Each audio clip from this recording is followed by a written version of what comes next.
એક my new blog. તો તમે બધી જોઉં છો કે હું આજે નવો બ્લોગ એડ કરવાનો છે યુટ્યુબમાં. તો આજે આપણે આવી ગયા છે નારળીના ઝાડે. આ છે અમારા વિજયભાઈ. તો વિજયભાઈ, તમને હું એમ કહું કે એ શું કરો તમે?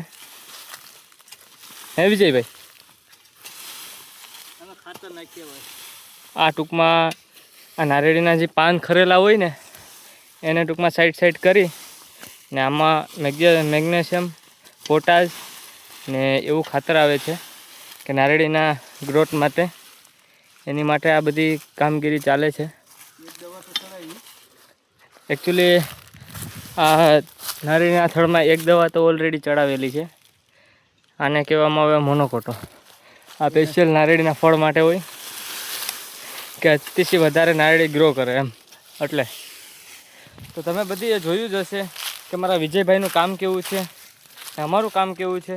તો તમને સારું લાગ્યું હોય તો લાઈક કરજો, સબસ્ક્રાઈબ કરજો ને શેર કરવાનું ના ભૂલતા. તો આખરમાં તમને બતાવી દઉં કે આખી કમ્પ્લીટ કેવી રીતના ઓલું થાય છે નારળીનું થડ. એક ભાઈ અમારા માં છે ને એક ભાઈ અહીંયા છે.